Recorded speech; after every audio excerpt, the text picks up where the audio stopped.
Hi, I'm Erin. Welcome back to the Swallow's Nest Homestead. Today, I thought I'd just take you on a property tour. Since I took you on a food forest tour last week, I thought I'd kind of put it in context as to where it is on our property and what else we have going on here. So let's take a look. Okay, we're at the front of our property, and one of the early things we planted when we moved here, we have 5 acres, and we are in the Chehalis River Valley of Southwest Washington. And one of the first things we planted was some clumping bamboo that we found what used to be a bamboo nursery not very far from here, and he wasn't really operating anymore, but he still had a bunch of bamboo in pots, and so he just made us this really good deal on a bunch of bamboo. And we have them basically all the way across the front of our property. They're about 10 feet or so from the fence, and they have been here over 3 years now, and we are getting new growth on them, but they really aren't spreading very much. And a lot of people panic when they say, oh my gosh, you put in bamboo, it's going to be everywhere. And really, it's not. You can see this is a nice new shoot there, right here. And this one's a new shoot as well. We got lots of new growth on this one. But, you know, these in 3 years, it hasn't grown appreciably in size, and they're not particularly tall. I think this might get like 4 feet tall, maybe. So we have 1, 2, 3, 4, 5, 6, 7 on this side of the property. And then across the driveway over here, we have 4 or 5 more on the other side of the driveway. And so basically, they just create, what's nice, they create a barrier. And we live on a gravel road, so some people go by kind of fast, and it kicks up a lot of dust. So this will help, once these get bigger, this will help filter some of that dust. So that's the purpose that these will serve. And also, once they do get a little bigger, we can also use some of the larger shoots for plant stakes. Because they won't be huge. They'll be maybe a ½ inch to, well, about a ½ inch in diameter. So this large shrub I love. It's in the front corner, kind of the north corner of our property. It is a serviceberry. It's a native plant, native to Western Washington, and it gets a blue berry. Actually, it looks very much like a regular blueberry, and it doesn't taste like much like a blueberry, though. But it is edible, and we have picked them before and used them. They're not as sweet as a blueberry. This is a very old shrub. I don't know how much longer it is going to last. It is so big, and it blooms a lot later than the other service berries on our property. So I'm not really sure how long it's going to last. All right, next to the serviceberry here, we have 3 blueberry bushes. And one of them is actually an evergreen blueberry, this one in the middle here. And the other 2 are what are fairly standard around here, just a high bush blueberry. And eventually, in between them, I'm going to plant more rhubarb, because rhubarb and blueberries both like more acidic conditions, and so they companion plant very well. Behind the blueberries is our vegetable garden. And as you can see, this is the low tunnel that I created really early in the spring, and it's full of lettuce and orach now. We've got some kale that went to seed, and garlic, and we have a raised bed with horseradish and artichokes. So we're really looking forward to our garden this year. And then we have another row here of hawthorns. Hawthorns are herbal medicine. The berries, the leaves, the flowers, everything are medicinal, but they're also just very pretty. These ones are ornamental. They have a bright reddish, that doesn't look like it's in focus. There we go. They have a bright red flower with a white center. And so we have 2 of those, and then on the end we have the variety, it's called Winter King, and that is a white hawthorn. And that one we actually started from a cutting that we took off of a tree from our last house before we moved down here. So it's and it's finally starting to take off. It's doing pretty well.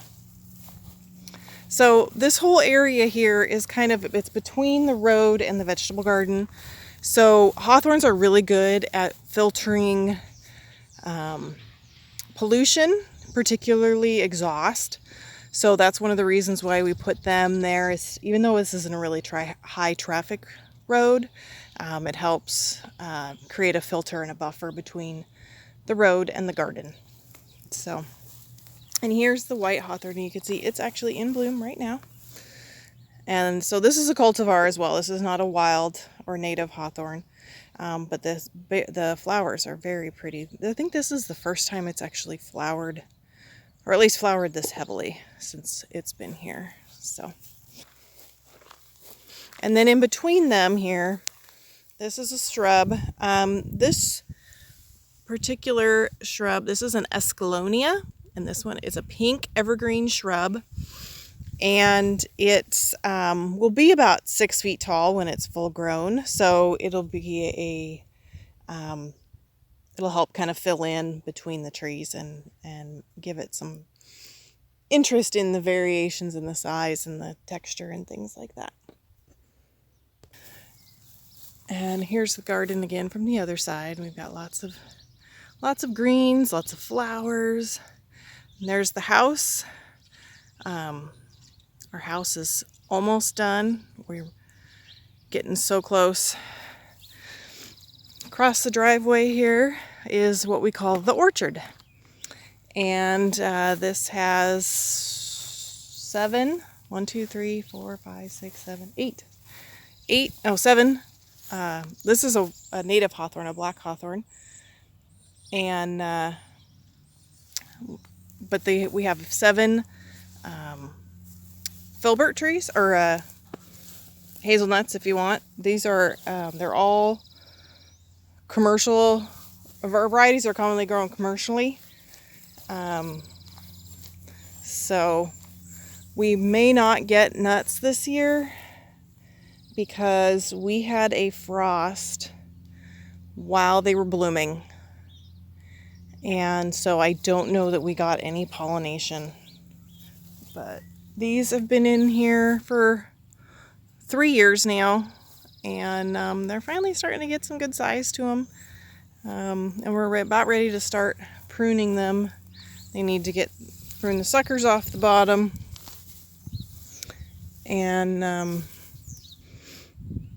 do some corrective pruning for their shape. But they're doing really well. And then this little one, we had one that died. It got blight, and so this is one that we've started from a sucker. And so this is the orchard, and then this is our well house, and on the other side of the well house is the food forest, which I will link in the description below to that video as a detailed tour of our food forest. But it's one of my favorite places on the property. It's probably the one place aside from the vegetable garden that we've invested the most time and effort into creating kind of a special space in it. But it's also a very productive space. Lots of food and pollinator forage and bird habitat and things like that. So it's an area we really enjoy. This is one of the asparagus beds. The other asparagus bed is here underneath our solar array. This is just a small array we brought with us when we moved down here. It's about 800 watts.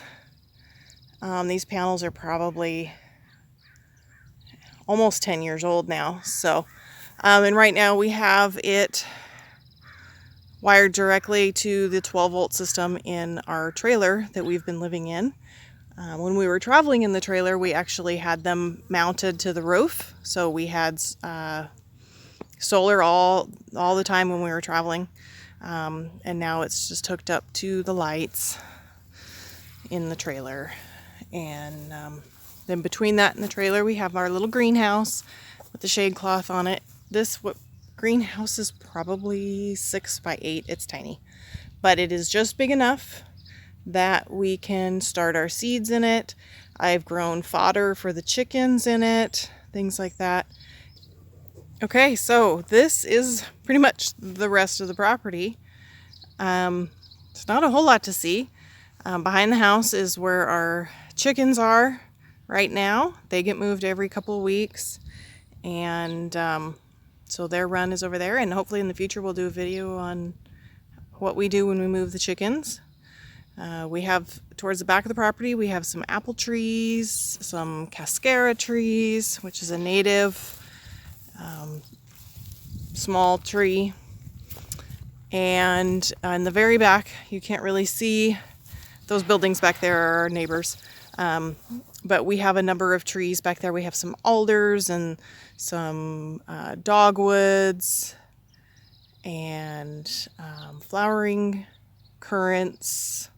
Mostly native plants. We have a couple of fir trees, things like that, that we're hoping to kind of create a native forest. In the very back is a buffer between our house and the neighbors, and it just kind of be a minimally managed area. And then over on this side is where we have kind of another mini orchard. I want to do what's known as a kind of a fedge, or a food hedge, also known as kind of a hedgerow. It's got multiple layers, kind of like a food forest, but it's done more in a linear pattern. That tree didn't make it through the winter, but we have an apple here, and then we have a plum and another apple and a pear. So I've got to get another pear because we lost one. So this will be kind of more of a hedgerow that's got food crops in between it. So I'll probably plant berry bushes in between, either currants or blueberries or something like that. And then other herbs and pollinator friendly species of flowers and things like that. So and that is pretty much the extent of what we've got going on here right now. So here we're on, right next to the vegetable garden is right there, and there's a bed. This is a bed that we put in early on, and it is very green. We have 3 Siberian tea bushes, and yes, there's the Camellia sinensis that you actually can make green tea from the leaves. We have chive, which will probably have to be moved because this ground cover is Uva ursi, or also known as kinnikinnick. It is native, it's medicinal, and it really, really is thriving in this spot.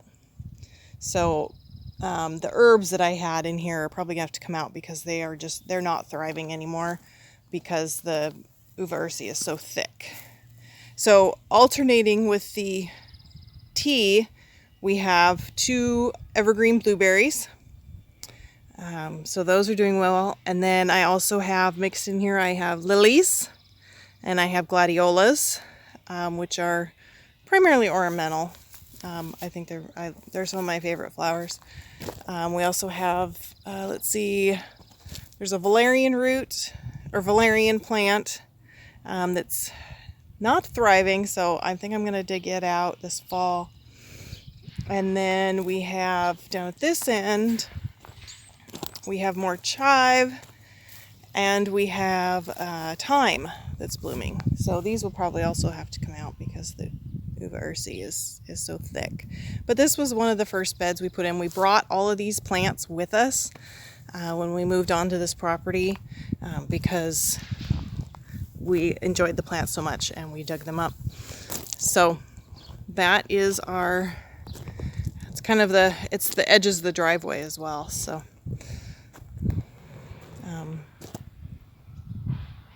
there's that bed. This bed is right against our Connex shipping container, and it's what I call the shade garden. We've got 3 rhodies, or the anchor, and then I have these irises and hostas. There's clematis back there somewhere. We have an evergreen hydrangea, and then there's a number of other things like primroses and bleeding hearts in here. And eventually this will be all filled in with herbaceous plants around these perennials I'm hoping to put in. I've got some lupin I want to put in. And I've got I want to do some yellows because this is mostly purple, so I want to do a lot of yellow other plants with it. So I really enjoy this bed.